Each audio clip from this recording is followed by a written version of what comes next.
Hi guys, welcome to my YouTube channel Noren Gogoi Pig Farm. আহক বন্ধুসকল আজি গাহৰি ফাৰ্মখন কেনেকৈ বনাব লাগে আৰু ব্যৱসায়িকভাৱে কেনেকৈ গাহৰি পালন কৰিব লাগে তাৰে দুটামান কথা আপোনালোকৰ আগলৈ আগবঢ়াইছোঁ। আহক প্ৰথমে তেতিয়াহ'লে এবাৰ মোৰ ফাৰ্মখন দেখুৱাই লওঁ আপোনালোকক। চাওক কেনেকৈ চাফ চিকুণ কৰি ৰাখিব লাগে আৰু ফাৰ্মৰ ৱালবিলাক কেনেকৈ বন্ধ কৰি ৰাখিব লাগে তাৰে ভিডিঅ'টো আপোনালোকৰ আগলৈ আগবঢ়াইছোঁ। চাওক তাৰপিছতে আৰু বাকীখিনি কথা আলোচনা কৰিম। বন্ধুসকল, সাধাৰণতে আমি দেখা পাওঁ যে যিবিলাক গাহৰি বেমাৰ হৈছে বুলি দেখুৱাই থাকে, ভিডিঅ' দি থাকে, নিউজত দি থাকে, সেইখিনি আপোনালোকে সদায় মন কৰিব। সেই গাহৰিখিনি বাহিৰত মানে খোলাকৈ ৰাখি ডিঙিত ৰছী লগাই যিখিনি গাহৰি পালন কৰে বা বাহিৰত মেলি ৰাখে বা কেঁচাকৈ গঁৰালত জেৰুৱাৰ বাঁহেৰে ভেটি বাউণ্ডেৰী মাৰি যিখিনি গাহৰি পালন কৰে, সেই গাহৰিখিনি সাধাৰণতে আমি বেমাৰ হোৱাটো বেছিকৈ দেখা পাওঁ।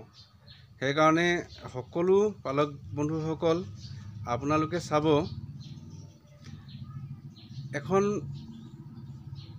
পকাকৈ বনাই লোৱা ফাৰ্ম আৰু কেঁচাকৈ গাহৰি পালন কৰা যিবিলাক ফাৰ্ম আছে তাৰে পাৰ্থক্য মই কৈছোঁ। আৰু কিছুমানে কয়, আগতে বোলে গাহৰি কেঁচাকৈ গাহৰি গঁৰাল বনাই কেঁচা গঁৰালতে গাহৰি ৰাখি ডাঙৰ দীঘল কৰিছিলে, ডাঙৰ কৰি গাহৰি বিক্ৰী কৰিছিলে, তেতিয়া বেমাৰ নহৈছিলে। আৰু গাহৰি বোলে বোকাত থাকিলে বোকাত যেতিয়া লুতুৰি পুতুৰি হৈ থাকে তেতিয়া গাহৰিখিনি মাখি মহে কামুৰিব নোৱাৰে আৰু বেমাৰৰ পৰা বাচি আছিল। কিন্তু সেইটো কথা নহয়। সদায় চাফ চিকুণকৈ ৰাখিব পাৰিলে মানে বেমাৰৰ পৰা হাত সাৰিব পাৰি। তো আপোনালোকে কেতিয়াবা যদি ডাক্তৰৰ লগত পৰামৰ্শ লয়, তেতিয়া ডাক্তৰেও ক'ব যে গাহৰি বেমাৰ হোৱা মেইন কথাটোৱেই হ'ল লেতেৰাকৈ থকাৰ কাৰণে। য'ত লেতেৰাকৈ থাকিব তাত মহ মাখি বীজাণু বাহ ল'বই, আৰু সেই বীজাণুৰ পৰাই গাহৰিৰ বেমাৰ উৎপন্ন হয়। তো আপোনালোকে জানে, চাফ চিকুণকৈ ৰখা জেগাত কোনো বীজাণুৱেই বাহ ল'ব নোৱাৰে।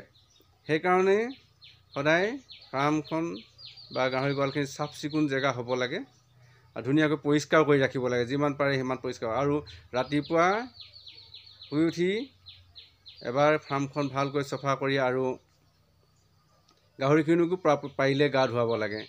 গাহৰিক গা ধুৱাবৰ কাৰণে আপোনালোকে যিকোনো ডিটাৰজেণ্ট ইউজ কৰিব পাৰে।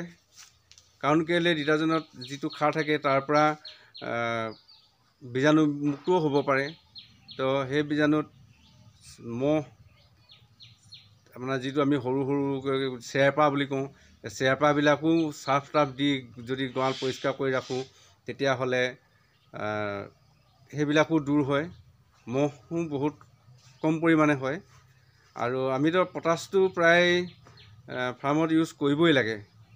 ফাৰ্মত সদায় পটাছ ইউজ কৰি থাকিলে মানে তাৰ আমি চকুৰে নেদেখা কিছুমান বীজাণু পটাছ দিলে ধ্বংস হয়।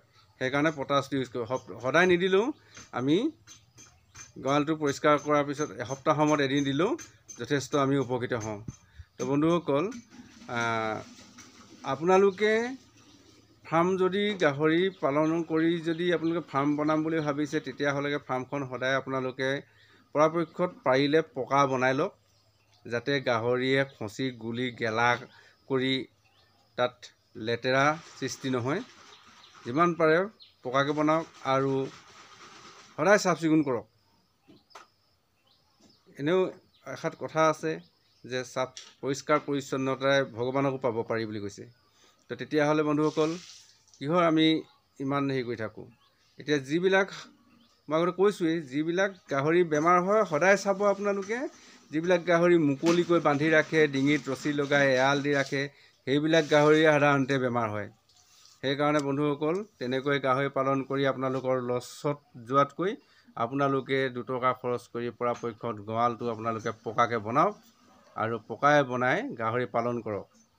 মই আপোনালোকক মোৰ কিছুমান ভিডিঅ'ত আগতে দেখুৱাইছোৱেই, য'ত মই গাহৰিৰ কাৰণে লেট্ৰিনৰ টেংকিও বনাই দিছোঁ। তো টেংকি বনাই দিলে মানে গাহৰিৰ যিখিনি ৱেষ্টখিনি বেছি দূৰলৈ সিঁচৰিত হৈ নাযায় আৰু টেংকিতে আবদ্ধ হৈ থাকে। তাত মহ মাখিও উৎপন্ন বা বাহ ল'ব নোৱাৰে বা মহে কণী পাৰি মাখিয়ে কণী পাৰি পোৱালি উলিয়াব নোৱাৰে। সেইকাৰণে মই টেংকি বনাই দিছোঁ। আপোনালোকক মই আগৰ 6-7 বছৰে গাহৰি পালন কৰি মই যিখিনি অভিজ্ঞতা হৈছে সেই অভিজ্ঞতাখিনিয়ে আপোনালোকক অৱগত কৰিছোঁ। মই আজি যিমান দিনৰ পৰা গাহৰি পালন কৰি আছোঁ, মোৰ কিন্তু ভগৱানে কোৱাত, ঈশ্বৰে নকৰক, মোৰ আজিলৈকে এটা গাহৰিও বেমাৰত পৰা নাই। হয়, বেমাৰ হৈছে কেতিয়াবা, কিছুমান গাহৰি খোৱাৰ দুখৰ কাৰণে, দানা দুখৰ কাৰণে কেতিয়াবা ঢিলা পায়খানা কৰিছে। কিছুমানে দুদিন এদিন গোন্ধোৱা দানা যদি কেতিয়াবা ব্যৱহাৰ হৈ গৈছে, তেতিয়াহ'লে 2 এদিন বা দানা নোখোৱাকৈ থাকি গৈছে।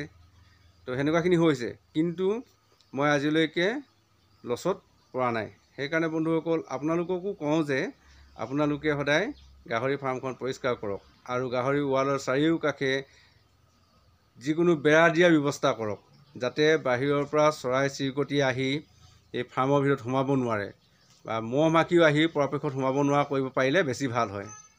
যিবিলাক আমি সাধাৰণতে ডাঁহ বুলি কওঁ, মাখি, ডাঙৰ ডাঙৰ মাখিকেইজনী আহে, সেই মাখিকেইজনী যদি আমি পাৰোঁ পৰাপক্ষত গঁৰালত সোমাব নোৱাৰা ব্যৱস্থা কৰিব লাগে। আৰু সদায় ফাৰ্মখনত লক্ষ্য ৰাখিব লাগে যে সেই ডাঙৰ ডাঁহবিলাক আহিছে নেকি।